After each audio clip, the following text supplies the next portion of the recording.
ଆପଣଙ୍କୁ ଆମର ରାଶିଫଳ ଚ୍ୟାନେଲକୁ ସ୍ୱାଗତ। ନମସ୍କାର ବନ୍ଧୁଗଣ, ଆସନ୍ତୁ ଜାଣିବା 3 ଫେବୃଆରୀ 2026ରେ ବୁଧଙ୍କର ଯେଉଁ ରାଶି ପରିବର୍ତ୍ତନ ହେବାକୁ ଯାଉଛି ତାହା ଆମ ସମସ୍ତଙ୍କ ଜୀବନ ଉପରେ କ'ଣ ପ୍ରଭାବ ପକାଇବ। ବନ୍ଧୁଗଣ, ଯଦି ଆପଣ ଆମର ଭିଡ଼ିଓ ପ୍ରଥମ ଥର ଦେଖୁଛନ୍ତି ତାହେଲେ ଏବେ ହିଁ ସବସ୍କ୍ରାଇବ୍ କରିଦିଅନ୍ତୁ ଏମିତି ରାଶିଫଳ ଏବଂ ଗ୍ରହ ଚଳନର ପ୍ରଭାବ ଜାଣିବା ପାଇଁ। ଚାଲନ୍ତୁ ଆରମ୍ଭ କରିବା। 3 ଫେବୃଆରୀ 2026 ରାତି 9:38ରେ ବୁଧ ମକର ରାଶିରୁ ବାହାରି କୁମ୍ଭ ରାଶିରେ ପ୍ରବେଶ କରିବେ। କୁମ୍ଭ ରାଶି ହେଉଛି ଶନିଦେବଙ୍କ ରାଶି ଏବଂ ବୁଧ ହେଉଛନ୍ତି ବୁଦ୍ଧିର ପ୍ରତୀକ। ସେ ମାର୍କେଟିଂ, ବେପାର ଏବଂ କଥା କହିବାର କଳା ବା ଶୈଳୀ କମ୍ୟୁନିକେସନ୍ ସ୍କିଲ୍କୁ ପ୍ରଭାବିତ କରନ୍ତି। କୁମ୍ଭ ରାଶିରେ ପୂର୍ବରୁ ରାହୁ ବସିଛନ୍ତି, ତେଣୁ ଏଠାରେ ବୁଧ ଏବଂ ରାହୁଙ୍କର ଜ୍ୟୋତି ହେବ। ଏହାପରେ 6 ଫେବୃଆରୀରେ ଶୁକ୍ର ମଧ୍ୟ ଏହି ରାଶିକୁ ଆସିବେ। ଯେତେବେଳେ ବୁଧ, ରାହୁ ଏବଂ ଶୁକ୍ର ଏକାଠି ହେବେ ତ ସେତେବେଳେ କ'ଣ ହେବ ସେ ବିଷୟରେ ଆମେ ଆଗକୁ ଆଲୋଚନା କରିବା। ଏବେ ଆମେ 3 ଫେବୃଆରୀରେ ରାହୁ ଏବଂ ବୁଧ ଏକାଠି ହେଲେ କେଉଁ ରାଶିରେ ଲାଭ ହେବ ସେ ବିଷୟରେ ଜାଣିବା। ପ୍ରଥମ ରାଶି ଲାଭବାନ ହେବେ ମେଷ ରାଶି।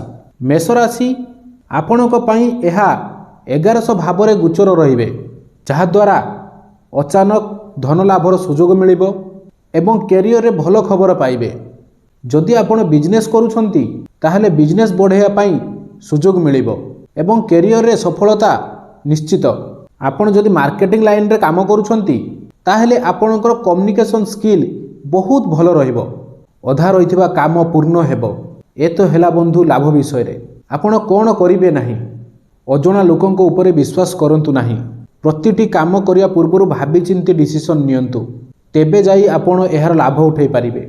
ଦ୍ୱିତୀୟରେ ଲାଭବାନ ହେବେ ବୃଷ ରାଶି। ବୃଷ ରାଶିରେ 10ମ ଭାବରେ ଗୋଚର ହେବେ। ଆପଣଙ୍କର ଯେଉଁ ଲିଡରସିପ୍ ନେବାର କ୍ଷମତା ଅଛି ତାହା ବୃଦ୍ଧି ପାଇବ। ଯେଉଁ ସ୍କିଲ୍ ଆପଣଙ୍କର ଅଛି ତାର ସମ୍ପୂର୍ଣ୍ଣ ବ୍ୟବହାର କରିବା ଉପରେ ଧ୍ୟାନ ଦେବେ। ନୂତନ ଟେକ୍ନୋଲୋଜି ବ୍ୟବହାର କରି କାର୍ଯ୍ୟକ୍ଷେତ୍ରରେ ଉନ୍ନତି କରିବେ। ଯେଉଁମାନେ କମ୍ପ୍ୟୁଟର କାମ କିମ୍ବା AI ୟୁଜ୍ କରୁଛନ୍ତି କିମ୍ବା ଅନଲାଇନ୍ କାର୍ଯ୍ୟ କରୁଛନ୍ତି ସେମାନଙ୍କ ପାଇଁ ବହୁତ ଭଲ ରହିବ। ଟେକ୍ନୋଲୋଜିର ବ୍ୟବହାର କରି ଲାଭବାନ ହେବେ, କିନ୍ତୁ ଆପଣଙ୍କ ପାଇଁ ବି ସତର୍କ ବାଣୀ ଅଛି। ଶୀଘ୍ର ଡିସିସନ୍ ନିଅନ୍ତୁ ନାହିଁ, ବୁଝି ବିଚାରି ଡିସିସନ୍ ନିଅନ୍ତୁ। ଅତି ଉତ୍ସାହରେ କିଛି କରନ୍ତୁ ନାହିଁ। 3 ନମ୍ବର ରାଶିରେ ଆସୁଛନ୍ତି ମିଥୁନ ରାଶି। ମିଥୁନ ରାଶିର ସ୍ୱାମୀ ହେଉଛନ୍ତି ବୁଧ। ମିଥୁନ ରାଶିର ଲୋକଙ୍କୁ ଭାଗ୍ୟର ସହଯୋଗ ମିଳିବ। କମ୍ୟୁନିକେସନ୍ ଗ୍ୟାପ୍ ଦୂର ହେବ। ପ୍ରେମ ସମ୍ବନ୍ଧ ଆହୁରି ମଜବୁତ ହେବ ଏବଂ ପୂର୍ବ ପରିଶ୍ରମର ଫଳ ମିଳିବ। ବୁଧଙ୍କର ଏ ଗୋଚର ମିଥୁନ ରାଶିର ଲାଭ ହେବ। ଆଗକୁ ବଢ଼ିବା ପାଇଁ ସୁଯୋଗ ପାଇବେ।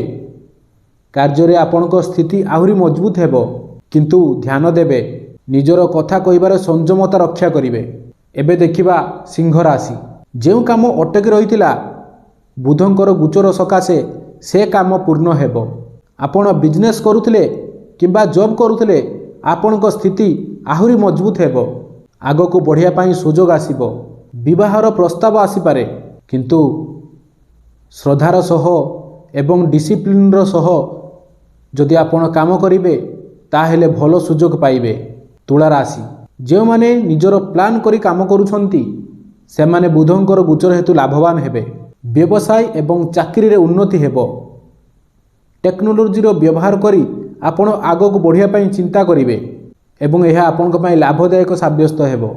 ନୂଆ ନୂଆ ସ୍କିଲ୍ ଦ୍ୱାରା ଆଗକୁ ବଢ଼ିବା ପାଇଁ ଚେଷ୍ଟା କରନ୍ତୁ। ଏଥିରେ ଆପଣଙ୍କୁ ସଫଳତା ବି ମିଳିବ ଏବଂ ଲାଭ ବି ହେବ।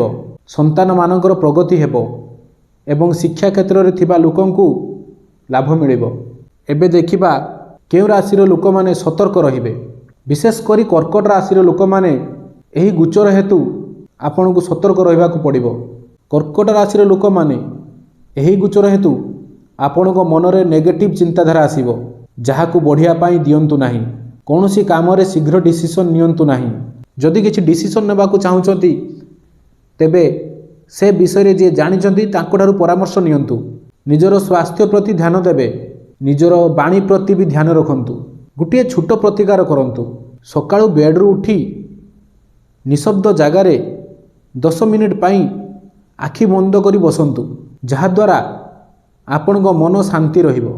କନ୍ୟା ରାଶି। କନ୍ୟା ରାଶି ଲୋକଙ୍କ ପାଇଁ ସତର୍କବାଣୀ ଦେଖିବା। କନ୍ୟା ରାଶିର ଲୋକ ଟଙ୍କା ଦେବା ନେବା ପାଇଁ ସତର୍କ ରୁହନ୍ତୁ। ଯେତେବେଳେ ଆପଣ ଟଙ୍କା କାହାକୁ ଦେଉଛନ୍ତି କିମ୍ବା କାହାଠାରୁ ନେଉଛନ୍ତି ସେତେବେଳେ ସତର୍କ ରୁହନ୍ତୁ। କିଛି ଯଦି ସିଗ୍ନେଚର ସାଇନ୍ କରୁଛନ୍ତି ତାହେଲେ ଧ୍ୟାନର ସହ ପଢ଼ିକି ସାଇନ୍ କରନ୍ତୁ। ଲଢ଼େଇ ଝଗଡ଼ାରେ ପଡ଼ନ୍ତୁ ନାହିଁ। ଆପଣଙ୍କର ଇନକମ୍ ଅନୁସାରେ ଖର୍ଚ୍ଚ କରନ୍ତୁ, ଯାହାକି ଆପଣଙ୍କ ପାଇଁ ଭଲ ହେବ। ମନ ସ୍ଥିର ରଖନ୍ତୁ। ନିଜ ପରିବାରର ଧ୍ୟାନ ରଖନ୍ତୁ। କନ୍ୟା ରାଶିର ଲୋକମାନଙ୍କ ପାଇଁ ବିଶେଷ ଉପାୟ କରନ୍ତୁ। ବୁଧବାର ଦିନ ଗଣେଶ ଭଗବାନଙ୍କୁ ଲଡ଼ୁ ଅର୍ପଣ କରନ୍ତୁ, ଯାହାଦ୍ୱାରା ଆପଣଙ୍କର ମଙ୍ଗଳ ହେବ। ବନ୍ଧୁଗଣ, ଇଏ ଥିଲା 3 ଫେବୃଆରୀ 2026ରେ ବୁଧ ମକର ରାଶିରୁ ବାହାରି କୁମ୍ଭ ରାଶିରେ ପ୍ରବେଶ କଲେ କେଉଁ ଶୁଭ ଫଳ ମିଳିବ ତାର ବିସ୍ତୃତ ଆଲୋଚନା। ଯଦି ଆପଣଙ୍କୁ ଆମର ଭିଡ଼ିଓ ଭଲ ଲାଗିଥାଏ ତେବେ ଆମ ଚ୍ୟାନେଲକୁ ସବସ୍କ୍ରାଇବ୍ କରିବାକୁ ଭୁଲିବେ ନାହିଁ। ଆପଣଙ୍କର ଯଦି କିଛି ପ୍ରଶ୍ନ ଥାଏ ତାହେଲେ କମେଣ୍ଟ ବକ୍ସରେ ନିଶ୍ଚୟ ଲେଖିବେ।